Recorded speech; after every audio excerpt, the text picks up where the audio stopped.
What's up mga kaelnat? We are the last group to report and we will be reporting the possible selves theory.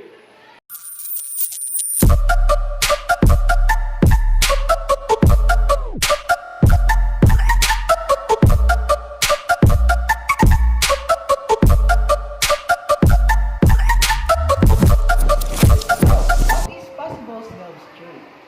Possible selves are the ideal selves that we would very much like to become. They are also selves that we could become and are afraid of becoming. The possible selves that our hope for might include the successful self, the creative self, and the rich self, the thin self, or the loved and admired self. Whereas the dreaded possible selves could be the alone self, the dressed self, the incompetent self, the alcoholic self, the unemployed self, or the bag lady self. Possible selves are an integral part of well-functioning self-concept. By focusing on the future, possible self can improve well-being and optimism about the future. Things may not be going well now, but a possible self suggests the promise of change. Possible self can improve one's ability to self-control and self-regulate because of possible self help on focus on goal and lessen the influence of distractions in one's social world. Possible self are most likely to improve self-regulatory ability when they are salient, linked with strategies, feel congruent with other aspects of self-concept, and when difficulty to attain themselves like proof one really cares rather than evidence for withdrawing effort. So, in the development of possible selves, what are the factors that influence it?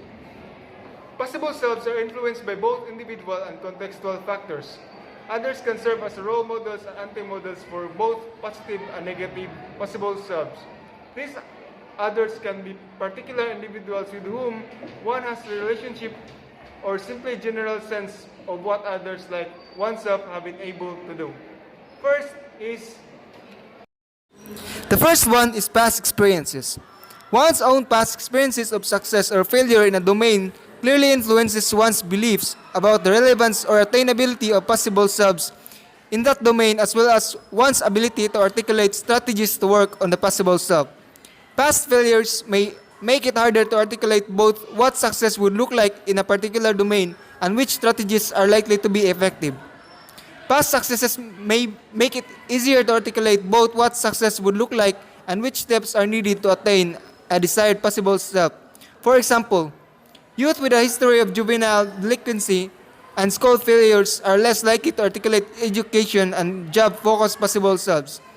Students from low-income families are less likely to generate multiple strategies for how to attain school-focused possible selves, like doing well and getting good grades. The next one is developmental context. Content of possible selves reflects developmentally relevant self-tasks.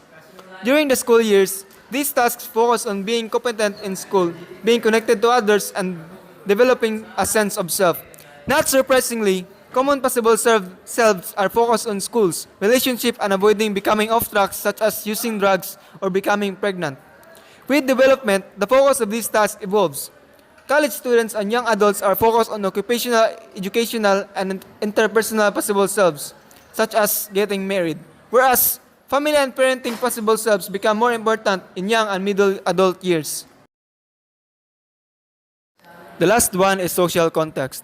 Possible selves are also influenced by others' expectation and by historical and socio-political context. Some social contexts provide easy access to role models and reminders to focus on school, while others' contexts rarely provides these cues.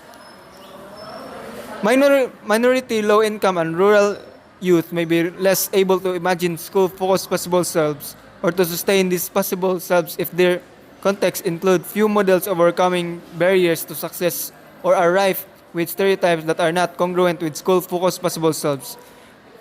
So, what are the strategies to attain possible selves? Strategies to attain possible selves. Imagining what is possible for one's future can increase optimism, but articulating a possible self is not enough to produce sustained effort and behavior change. For that to occur, possible selves need to be linked with specific strategies. Strategies are concrete behaviors such as studying or setting an alarm. Strategies help one to focus on goal while anticipating and planning for setbacks by developing plans of action and fallback plans. Social identity. One is more likely to engage in strategies to attain a possible self when the possible self and the strategies feel congruent with one's important social identities. Otherwise, the possible self itself or working on attaining the possible self will feel like it conflicts with the rest of who one is. For example, if boys believe that only girls raise their hand to participate or do their homework or stay after class for help, they are less likely to engage in these activities, even if they believe that these strategies will help them attain school focused positive selves. Balance in possible self, it is tempting to focus only on the positive since thinking about how things can go wrong may feel discouraging. However, focusing on the both positive and negative possible self in the same domain improves focus and is associated with better outcomes. Balanced school focused possible selves occur when one has both positive possible self and fear or to be avoided possible self in the same domain, having both images serves as a carrot and stick.